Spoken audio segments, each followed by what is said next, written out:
रतन हम सबको आकर्षित करते हैं, लेकिन कौन सा रतन धारण करें इसी पशुपेश में रहते हैं। आपकी इसी उलझन को दूर करने के लिए मैं आपके लिए लेकर आया हूँ 12 वीडियो की श्रृंखला। इसमें मैं प्रत्येक लगन के अकॉर्डिंग आपको कौन सा रतन धारण करना चाहिए ये सब आपको विस्तार से बताऊंगा। इसी श्रृंखला को बढ़ाते हुए आज के चौथे वीडियो में लगन है कर्क। नमस्कार, मैं राजेश्वर सिंह बटियाल आपका अपने YouTube channel astro by Rajeshwar पर स्वागत करता हूँ। कर्क लगन के पहले रत्न की बात करें तो लग्नेश मून का रत्न जो है सुचा मोती हम धारण कर सकते हैं। पहले घर में अगर वो होता है तो चूंकि लग्नेश कुंडली का सबसे इंपॉर्टेंट प्लैनेट है, लगन में वो लगभग जीवन के हर एस्पेक्ट में आपकी मदद करेगा। यहाँ पर बिल्कुल आप इसे धारण कर सकते हैं।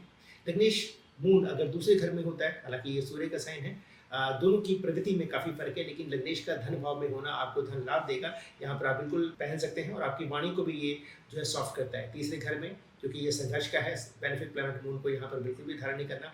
चौथा घर सुख का है, लग्नेश का सुख भाव में होना आपको हर तरह का सुख सुविधा, चाहे वो वाहन है, चाहे माता के साथ सुख है, चाहे वो प्रॉपर्टी है, उसमें आपको लाभ देगा। बिल्कुल यहाँ पर आप सूर्यमुखी धारण कर सकते हैं। पांचवा घर, हालांकि ये त्रिकोण का मालिक त्रिकोण में एक तरह से राजयोग बनता है, लेकिन चूंकि यहाँ पर मून जो है वो वृश्चिक राशि में नीच के हो जाते हैं, तो यहाँ पर बिल्कुल भी आपने सूर्यमुखी धारण नहीं करना है। 6-8-12 में जैसे कि मैंने पहले भी बताया है कि अगर प्लैनेट कंबर्स होता है सूर्य की युति में, उसी कंडीशन में आपको धारण करना है।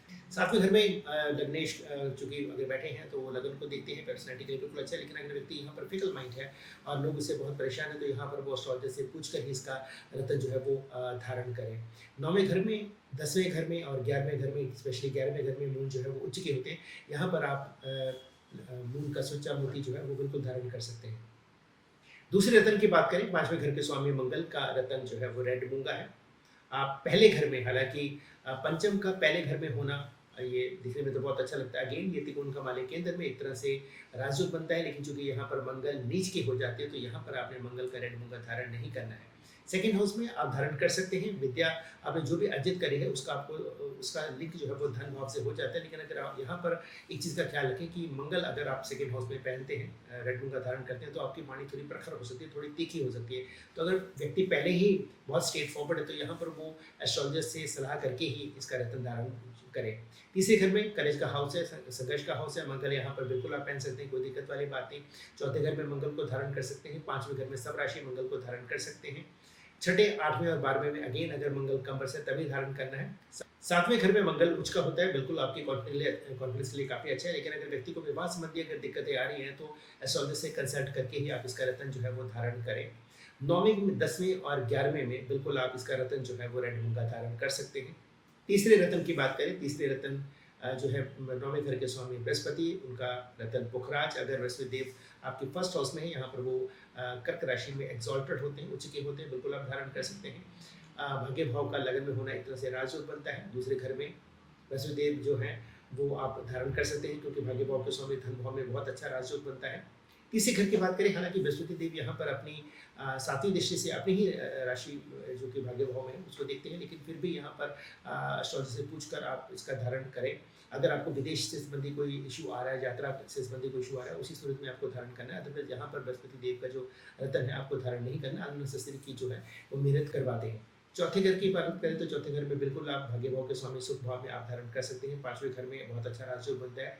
आपकी जो एजुकेशन है, आपने जो भी ज्ञान अर्जित किया है उसका भाग्य के साथ सीधा संबंध बनता है, तो बिल्कुल यहाँ पर आप धारण कर सकते हैं। 6, 8वें, 12वें अगेन अगर बृहस्पति देव कंबर्स है उसी सूरत में धारण करना है। 7वें घर में बृहस्पति देव जो है वो नीच के होते हैं, यहाँ पर बृहस्पति को अपने देव को का जो रत्न पुखराज है आपको धारण नहीं करना है। 9वें घर में बृहस्पति का पुखराज बिल्कुल आप धारण कर सकते हैं, सब राशि के हैं यहाँ पर। 10वें और 11वें घर में बिल्कुल आप धारण कर सकते हैं। भाग्य भाव के स्वामी 10वें में कर्म भाव में एक तरह से राजयोग बनता है, त्रिकोण के मालिक केंद्र में आप धारण कर सकते हैं। लाभ भाव में भी बृहस्पति देव जो है बिल्कुल आप धारण कर सकते हैं। इन 3 रत्नों के अलावा 2 और रत्न भी जो है आप पंडित से बात करके धारण कर सकते हैं, लेकिन इससे पहले जैसे कि मैंने वीडियो के शुरू में कहा था कि आप सबके लिए 2 ल्यूक्रेटिव ऑफर है। तो पहली ऑफर है जिसका भी नाम जो है वो बी से या एम से स्टार्ट होता है, अगर उसे दिक्कत आ रही है कि अभी भी उसको समझ में नहीं आ रहा कि वो कौन सा रत्न धारण करे, तो वो एक अच्छा सा कमेंट जो है वो करें और उसका स्क्रीनशॉट मेरे नंबर 9780111374 पे मुझे व्हाट्सएप करें। मैं उससे सजेस्ट करूँगा कि उसे कौन सा रत्न जो है इस समय जो है 2025 में उसको जो है वो धारण करना सबसे अधिक लाभप्रद रहेगा।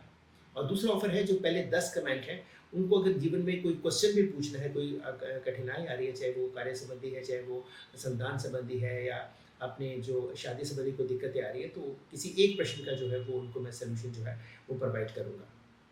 तो बात करते हैं 2 और रत्न, एक तो सूर्य का रत्न रूबी है। अगर सूर्य आपके सेकंड हाउस में धन संचित करने संबंधी आपको दिक्कतें आ रही हैं या 10th हाउस में है, आपको कार्य संबंधी कोई दिक्कतें आ रही है, तो चूँकि सूर्य यहाँ पर एक्सॉल्टेड होते हैं, तो यहाँ पर सूर्य का रत्न रूबी जो है पंडित से बात करके पहन सकते हैं। दूसरा जो है, यहाँ पर चौथे घर के स्वामी शुक्र, हालाँकि शुक्र मून आपस में संबंध अच्छे नहीं है, लेकिन चूँकि कर्क राशि में शुक्र जो है वो आपके चौथे घर के शुभ भाव के स्वामी हैं और 11वें लाभ भाव के स्वामी हैं, तो यहाँ पर अगर शुक्र सब राशि के होते हैं तो आप पंडित से सलाह करके जो है उसका रत्न ओपल जो है वो बिल्कुल पहन सकते हैं। मेरे ये वीडियो आपको कैसा लगा कमेंट बॉक्स में जरूर मेंशन करें और अगले वीडियो में बात करते हैं सिंह लगन की। तब तक आप मेरी वीडियो को लाइक करें, सब्सक्राइब करें, शेयर जरूर करें। धन्यवाद, नमस्कार।